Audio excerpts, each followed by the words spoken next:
आज पुन्हा एकदा प्रभूच्या गौरवासाठी देवाने तुम्हाला मला या ठिकाणी एकत्र केलं, त्याबद्दल देवाचा धन्यवाद करूया. आपला जो कंटिन्यू विषय चालू आहे, दुसऱ्यावरती अवलंबून राहणे. प्रियानो,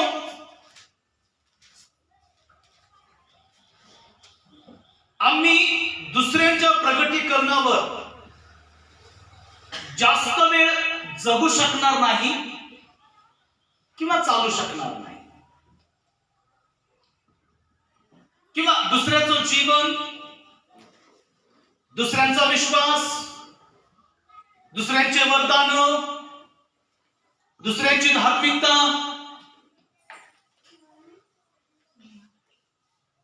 किंवा दुसरं जशा पद्धतीने जीवन जगत आहे, मी जर तशा पद्धतीने जीवन जगायला सुरुवात जर केली तर त्यांचं जीवन, त्यांचे वरदान, त्यांचा विश्वास, त्यांची धार्मिकता ही माझी कधीच होऊ शकत नाही.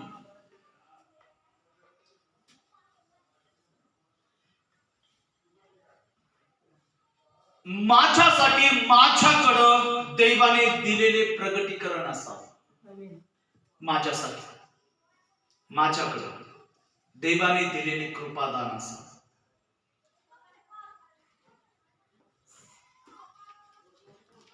देवाने दिलेला विश्वास माझ्याकडे असावा.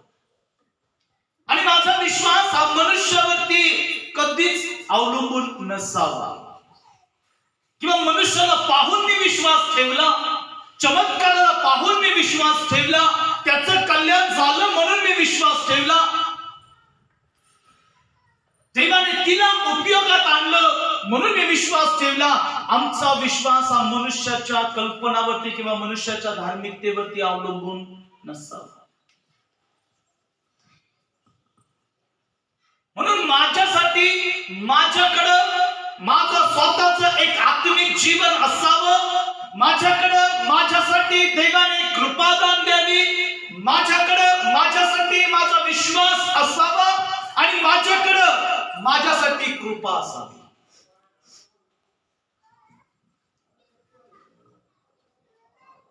जर देवाने माझ्याकडे माझ्यासाठी माझ्या जीवनासाठी उपयोगात लागणाऱ्या गोष्टी जर देवाने दिल्या आणि ते घेऊन जर मी जगू लागलो तर मी ख्रिस्तामध्ये परिपक्व होईल. नाही तर मी दुसऱ्यांच्या गोष्टीवरती जर अवलंबून जर राहिलो तर मी मरेपर्यंत अपूर्ण राहील, मी उणा राहील.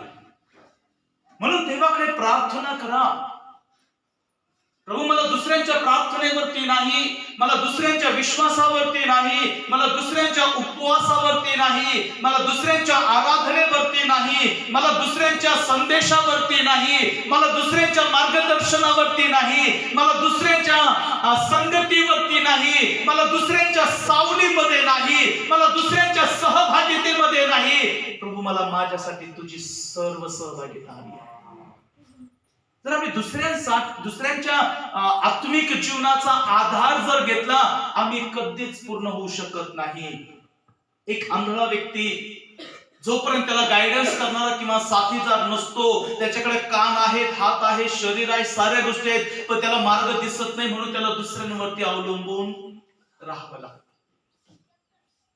भले त्याच्याकडे त्याची स्टिक जरी असेल तरी त्याला अवलंबून राहावं लागेल. रस्ता क्रॉस करण्यासाठी दुसऱ्यावरती अवलंबून राहावं लागेल. भले त्याचं सुंदर शरीर आहे, सर्व टॅलेंट त्याच्याकडे आहे, पण तरी पण त्याला दुसऱ्यावरती अवलंबून राहावं लागतंय. ही खेदाची गोष्ट आहे. आम्ही एक विश्वासी नाहीये, आम्ही देवाचे लोक आहोत. देवाचे लोक दुसऱ्यावरती अवलंबून नसावं, सेल्फ डिफेंड आम्ही असावं. समजलं का? सेल्फ डिफेन्स म्हणजे आम्ही स्वतःसाठी जर जगण्यासाठी ख्रिस्ताची वचनं घेऊन जेव्हा आम्ही जगायला सुरुवात करतो ना, आम्हाला दुसऱ्यांच्या प्रार्थनेची गरज पडणार नाही की त्याने प्रार्थना करावी मग मी बरा होईल, बरी होईल. नाही बरं, मग मी काय करत आहे? माझा विश्वास काय काम करत आहे? माझ्या प्रार्थना काय काम करत आहे? माझे उपवास काय काम करत आहे? माझी संगती मग काय काम करत आहे? माझी चर्चला जाणं मग माझं काय जीवन काम करत आहे? जर मला दुसऱ्यावरती अवलंबून राहावं लागत आहे बाळाला आई तोपर्यंतच घास खाऊ घालते जोपर्यंत त्याला समजत नाही की हे आपल्या खाल्लं तर आपली भूक भागेल. जेव्हा त्याला कळायला लागतं त्यावेळेस तो आईच्या हातचं जेवण खात नाही. तो सेल्फ डिफेंड होतो, स्वतः खायला लागतो. कारण दुसऱ्याच्या हाताने खाऊ घातलं त्याची भूक भागत नाही. मग त्याने थोडं जरी खाल्लं त्याच्या हाताने तरी त्याची भूक भागते. आमचंही तसंच आहे. आम्ही सुद्धा एकाच वेळेस नाही पण रोज थोडं थोडं जर आम्ही आमच्या स्वतःमध्ये जर बदल जर केला तर आम्हालाही फरक पडेल. म्हणून प्रियानो लक्षात ठेवा, पहिली गोष्ट आम्ही ऐकत आहोत, दुसऱ्याचं प्रगतीकरण माझे प्रगतीकरण कधीच होऊ शकत नाही.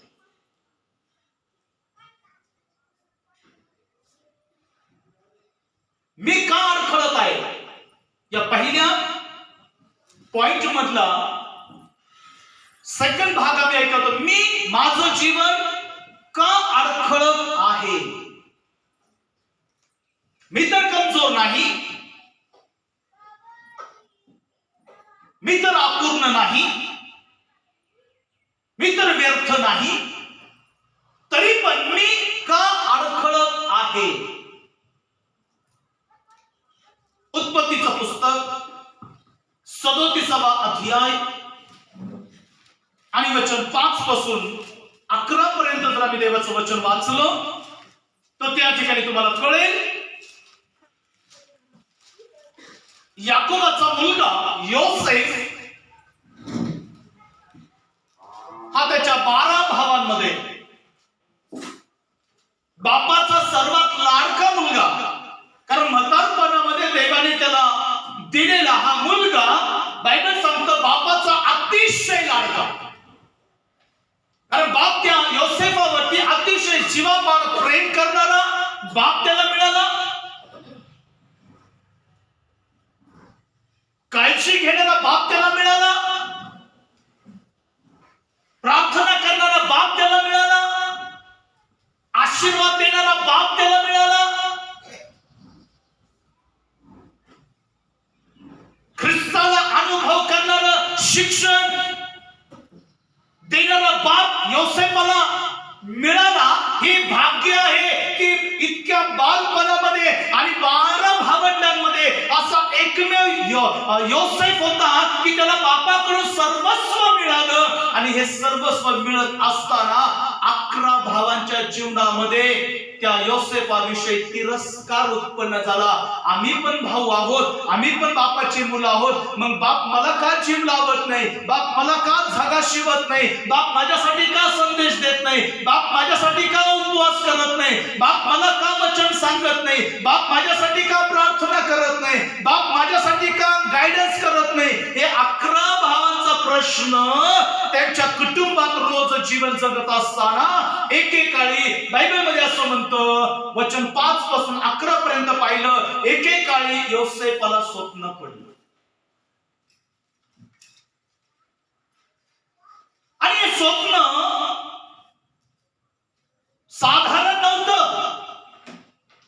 या घडणाऱ्या गोष्टी परमेश्वराने याकोबाच्या घरात एक प्रगटीकरणाचा आत्मा परमेश्वराने निर्माण केला, एक शासक देवाने निर्माण केला, एक अधिकारी देवाने निर्माण केला, एक मोठ्या हुद्द्यावरचं बादशाह देवाने याकोबाच्या घरामध्ये देवाने निर्माण केलं. आणि बायबल सांगतं बालपणामध्येच याकोब आपले प्रगटीकरण ओळखू शकला. लहान अवस्थेमध्ये देवाशी संलग्न असणारी सेवा तो पाहू लागला. बाल्य अवस्थेमध्ये ख्रिस्ताचं प्रगटीकरण घेऊन जीवन जगणारी, बाल्य अवस्था कृतीमध्ये प्रगट होणारी भविष्यवाणी देवाने त्याला अनुभव करण्याची संधी दिली. आणि असं म्हटलं, त्याने त्याच्या भावांना सांगितलं, मला एक स्वप्न पडलं, ते ऐका. आपण शेतामध्ये पेंढ्या बांधत आहोत आणि तुमच्या सर्वांच्या पेंढ्या माझ्या भोवती जमा झाल्या आणि तुमच्या सर्वांच्या पेंढ्या मला नमन करत आहेत. त्याच्या भावाने हे स्वप्न ऐकले, त्याचा तिरस्कार करू लागले. आम्ही मोठे आहोत, आम्ही थोरले आहोत, आम्ही ज्येष्ठ आहोत, तुझ्यापेक्षा आम्हाला ज्ञान जास्त आहे, तुझ्यापेक्षा वचन आम्हाला माहित आहे, तुझ्यापेक्षा आम्हाला आम्ही उन्हाळे पावसाळे जास्त खाल्ले, काय आम्ही तुला नमन करावं? कदाचित त्याच्या भावाने त्याला मारलं पण असेल. कालांतराने दुसरं एक स्वप्न त्याला पडलं आणि मग त्याने ते स्वप्न बाप आणि भाऊ संगती असताना सर्वांदेखत त्याने ते शेअर केलं आणि असं म्हटलं, मला पडलेलं स्वप्न ऐका, सूर्य चंद्र व 11 नक्षत्र मला उठून नमन करतील.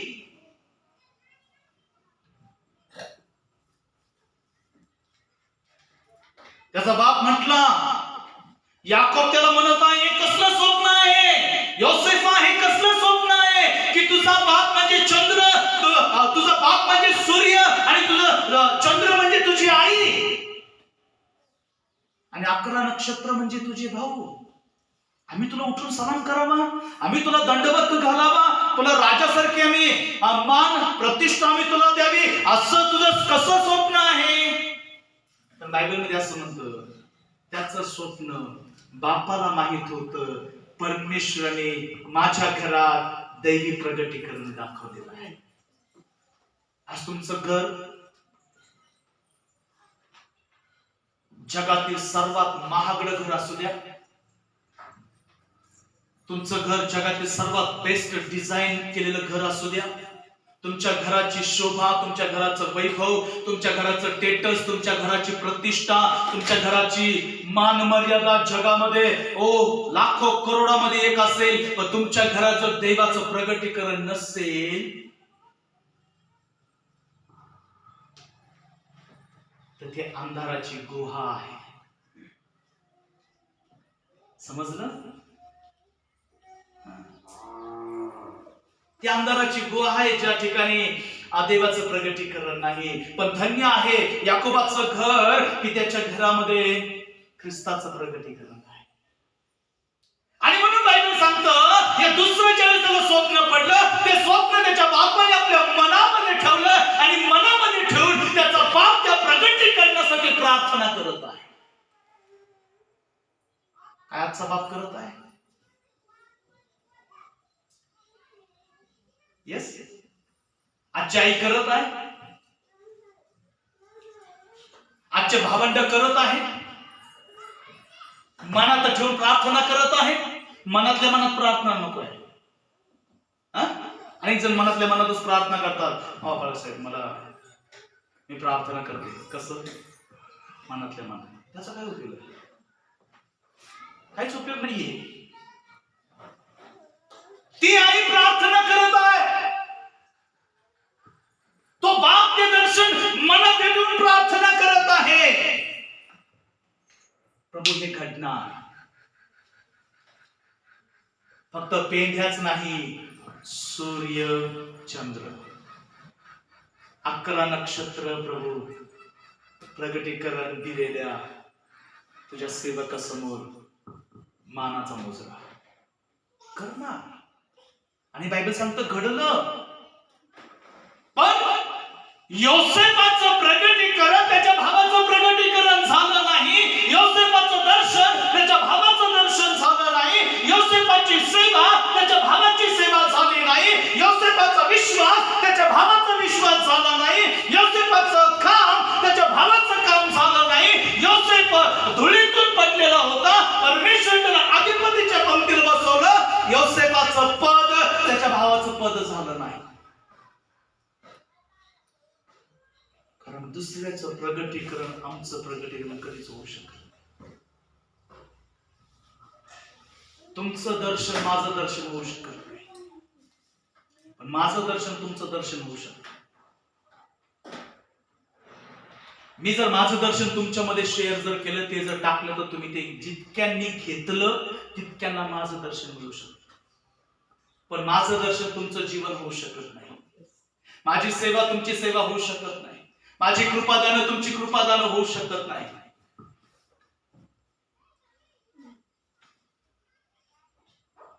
म्हणून लक्षात ठेवा, याकोबाच्या घराण्यामध्ये तो आत्मा होता की जो दैवी कृपेने जीवन जगत होता. तुमच्या घरामध्ये कोण आहे?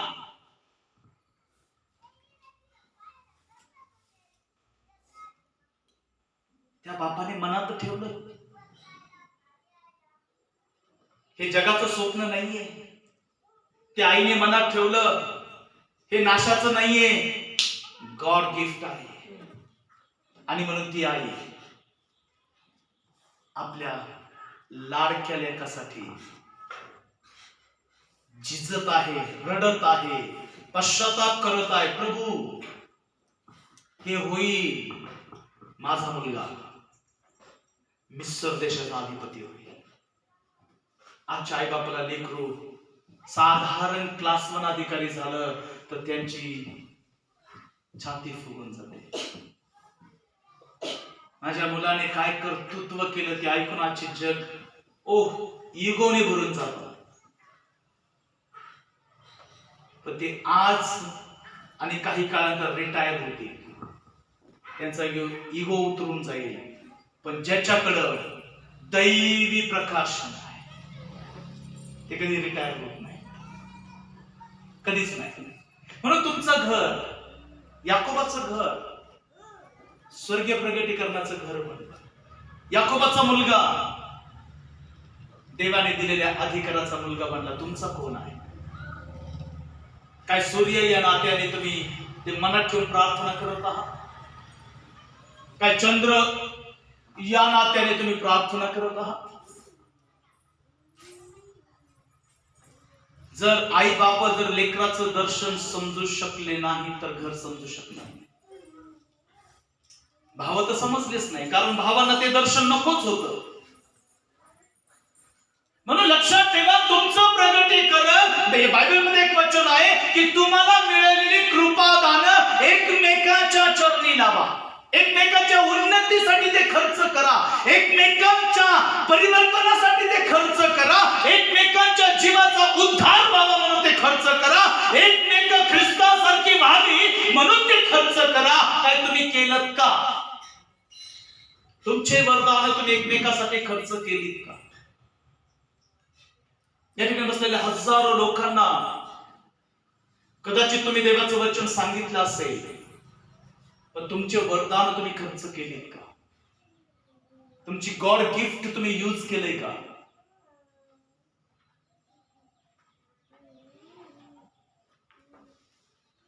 लक्षात ठेवा,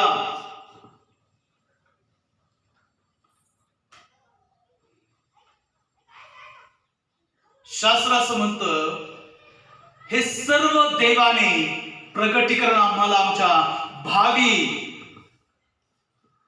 सुस्थितीविषयी सुसंकल्पाचं आहे म्हणून हे भावी प्रगटीकरण देवाने आम्हाला दिले. जे वरदान असेल तुमच्याकडे देत आहे, किंवा जे कृपादान देवाने तुम्हाला दिली आहेत, किंवा जे फळ देवाने तुमच्यामध्ये पाहण्यासाठी देवाने तुम्हाला सेपरेशन केलं ना, हे तुमच्या भावी काळासाठी. कारण कनान देशामध्ये दुष्काळ पडणार होता, म्हणून बायबल सांगतो देवाने 7 वर्षाच्या दुष्काळासाठी याकोबाची निवड केली. त्याला तिथून उचललं, त्याच्या भावाने खड्ड्यात टाकलं, तिथून उचललं देवाने. इश्माईली लोकांना विकलं, इश्माईली लोकांनी त्याला काढलं, पोटीफराला विकलं. पोटीफराच्या घरात तो काही काळ एक जबाबदार व्यक्ती म्हणून जीवन जगला. तिथेही देवाने त्याला पाहिलं आणि देवाने पोटीफराच्या बायकोला पुढे केलं.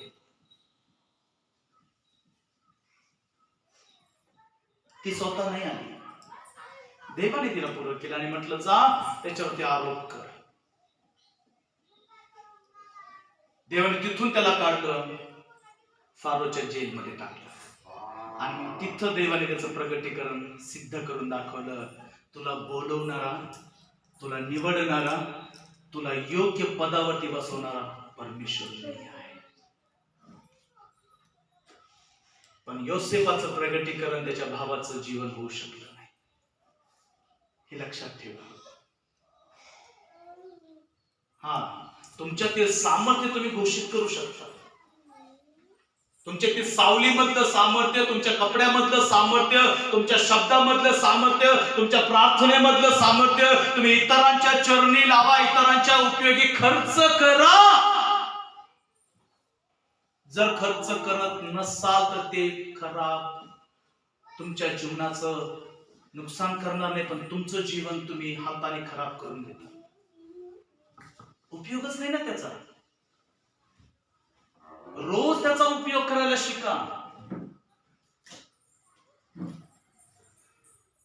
म्हणून देवाने जे दिलेलं जे कृपादान आहे ना, हे तुमच्या भावी काळासाठी आहे.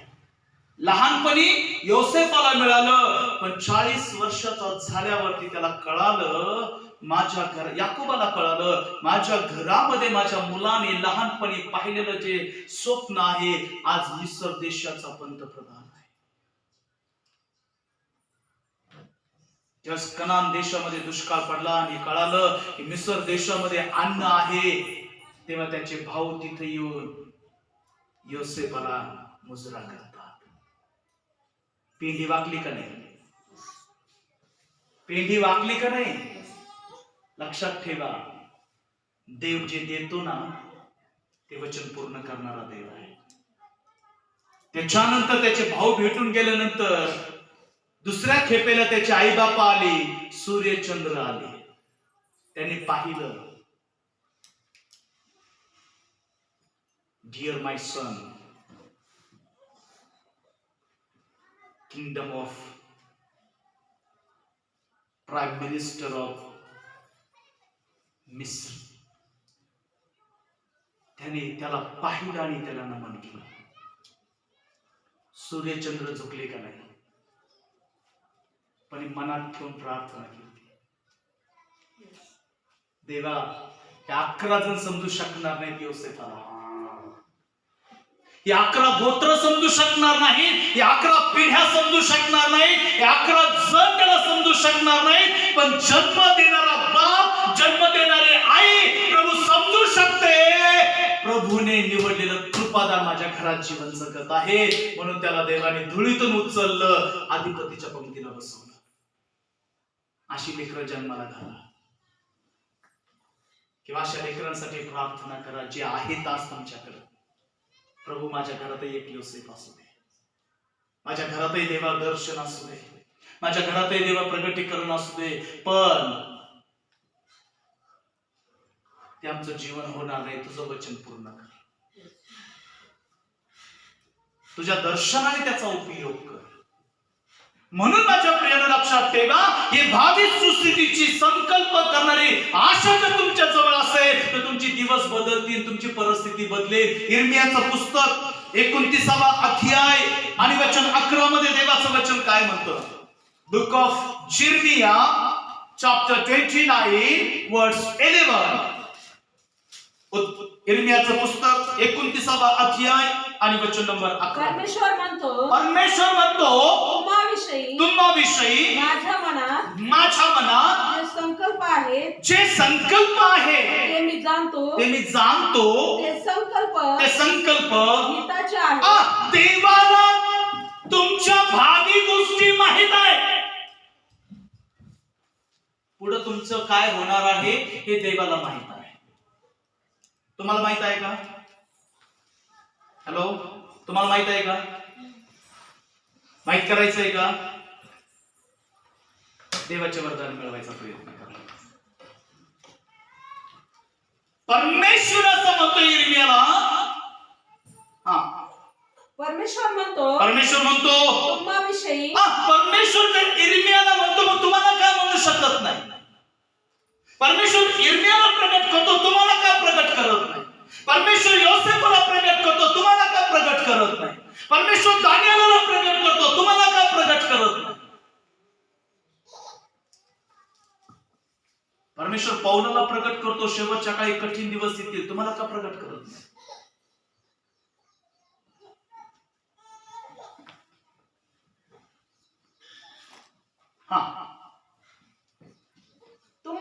तुम्हाविषयी माझ्या मनामध्ये जे संकल्प आहे ते मी जाणतो. परमेश्वर म्हणतो ते मला माहित आहे. ते संकल्प हिताचे आहे, तुमच्या कल्याणाचे आहे, अनिष्टाचे नाही, तुमच्या बर्बादीचे नाही, तुमच्या नुकसानीचे नाही, तुमचं वाटोळं व्हावं असे देवाचे संकल्प, देवाच्या योजना, देवाचं दर्शन, देवाचं काम, तुमचं नुकसान व्हावं यासाठी नाही. थोडे दिवस त्याच्याद्वारे त्रास होईल, थोडे दिवस योसेफाला खड्ड्यात पडावं लागलं. तिथून त्याला इस्माइली लोकांच्या जीवनात थोडा वेळ काळ जीवन जगावं लागलं. तिथून त्याला परत गुलाम म्हणून पोटिफराच्या घरात जावं लागलं. तिथून त्याला परमेश्वराने बाहेर काढलं. तिथून पुढे त्याला एक आरोपी म्हणून जेलमध्ये जावं लागलं. थोडा त्रास होईल. जर तुम्ही दैवी प्रगटीकरण घेऊन जीवन जगत राहताल तर तुमचा छळ होईल, तुम्हाला हानमार होईल, तुमच्यावर थुंकतील, तुम्हाला धक्के मारतील, तुम्हाला अपशब्द बोलतील, तुमच्यावरती नको त्या प्रकारचे आरोप होतील. पण ते तुमच्या भावी सुस्थितीचे आहे. ते तुम्हाला तुमच्या भावी सुस्थितीची भविष्य काळामध्ये आशा देणार आहे. काय देणार आहे? आशा देणार आहे.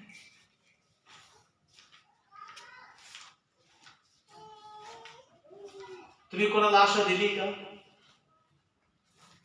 तुम्ही कधी तुमचं वरदान एकमेकाबरोबर शेअर केलंय का? कदाचित तुम्हाला तुमचं वरदान माहित नसेल की माझ्यामध्ये ती आहे. देवाने भूमीचा उपवास पाहायची अपेक्षा ठेवली आहे. भूमीचा उपवास पाहायची अपेक्षा ठेवली. शेअर करा. म्हणून मी का अडखळत आहे? त्याचे भाऊ अडखळले, योसेफाचे भाऊ अडखळले, पण याकोब अडखळला नाही. भरी त्याला थोडस आश्चर्य वाटलं, अरे हे असं कसलं स्वप्न आहे. पण मनात ठेवून त्याने प्रार्थना केली, हे होणार. काय तुम्हाला स्वप्न पडतात का योसेफाप्रमाणे? काय तुम्हाला दर्शन आहे का परमेश्वराच्या अपेक्षेप्रमाणे? काय एच केल्यासारखं देव त्याचं दर्शन तुमच्यामध्ये वाटायला तयार आहे का? काय तुम्ही एच केलं व्हायला तयार आहात का? येणाऱ्या दिवसामध्ये एखाद्या नाशवंत खोऱ्यामध्ये प्रभू तुम्हाला उभा करेल आणि ते विचारेल, मानवपुत्रा मानवपुत्री, काय हे जिवंत होतील का? परमेश्वराचं दर्शन तुमचं दर्शन व्हायला पाहिजे. लक्षात ठेवा. देव विचारतोय तुला, ते होईल का? आम्ही मूर्खपणाने उत्तर दिलं, देवा मला माहित नाही. काय आमची धार्मिकता, काय आमचं समर्पण? यस गॉड,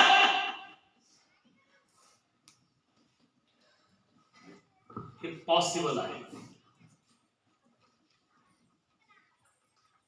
मग संदेश दे. तू म्हणतोस ना होईल, संदेश दे. परत विचार करू नका हे घडल का. देव जर म्हटलं संदेश दे, लॉर्ड ठीक आहे, माझं काम आहे संदेश दे. देवाचं काम आहे त्या हड्डीवरती मांस चढवणं आणि तिला आपली प्रजा बनवणं, हे देवाचं काम आहे. तुझं काम आहे संदेश दे. त्या हड्डीला संदेश दे. आणि तो प्रभू, जिवंत लोक ऐकत नाहीये, ते तर हडका आहे, ते काय ऐकणार आहे? प्रभूसाठी कुठलीच गोष्ट अशक्य नाही. माझा आत्मिक बंधू योहान म्हणतो, अहो सापाच्या पिल्लांनो, भावी क्रोधापासून पळायला तुम्हाला कोणी लावलं? माझा देव अब्राहमासाठी दगडापासून मुलं उत्पन्न करावयास समर्थ आहे. कोणासाठी? कुठून उत्पन्न करायला समर्थ आहे? दगड. तिथून जर उत्पन्न करावयास देव समर्थ आहे. तुम्हाला हड्डीला फक्त मेसेज द्यायचा आहे. शुष्क झालेल्या, कुपोषित झालेल्या, अविश्वासू झालेल्या, पापी झालेल्या, पतन पावलेल्या, कठीण झालेल्या, नाशवंत झालेल्या, देवाला सोडलेल्या, देवापासून दूर गेलेल्या लोकांना संदेश द्यायचा. देव घडून आले. पण मी देवाचं प्रगटीकरण घेऊन जर जीवन जगलो तर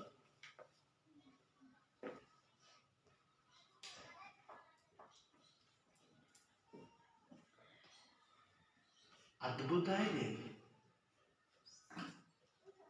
तुम्ही एकदा सांगता, दोनदा सांगता आणि म्हणता पास्टर ते ऐकत नाही. मी पिलातासारखे हात धुतले, त्यांनी कशासाठी हात धुतले, तुम्ही कशासाठी धुता? विचार करा. तुम्ही म्हणता हो बस मी एकदा सांगितलं त्याने, तुला तो मरेपर्यंत तू त्याच्याशी बांधलेला आहेस. जोपर्यंत तो मातीला माती मिळत नाही तोपर्यंत तुला त्याचा जीव वाचवायचा आहे. बायबल बोलतो त्यांना अग्नीतून ओढून ताडून त्यांचं तारण कर. मरेपर्यंत तुला घोषणा करायची. मी म्हणू नको एकदा सांगितलं मी आता मोकळी झाली. शी इज नॉट गुड. देवाने तुला प्रगटीकरण का दिलं? त्यांना वाचवण्यासाठी. त्यांना सांगतच राहा, कारण आशाने तू त्याचा जीव वाचवशील आणि ते फळ तुला प्रभूला देता येईल.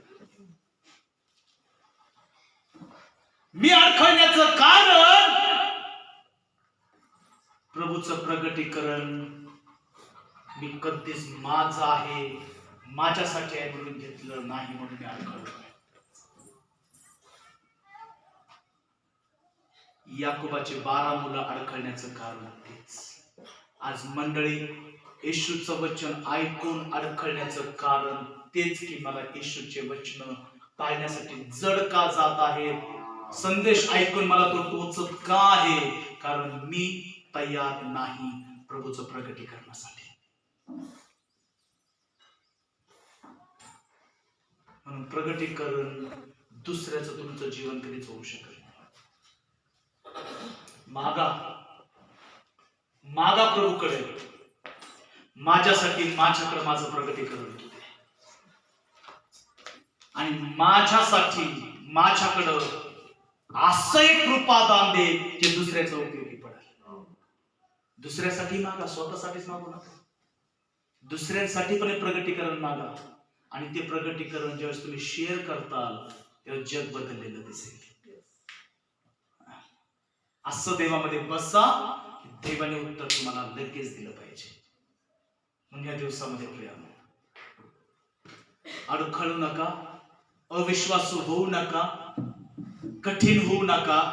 प्रभूचं प्रगटीकरण हातामध्ये घ्या आणि सेवा करायला उभे राहा. प्रभू तुम्हाला उपयोगात आहे. प्रभू करे वचन आहे. देव बाप तुम्हा सर्वांना आशीर्वाद करो. आमेन.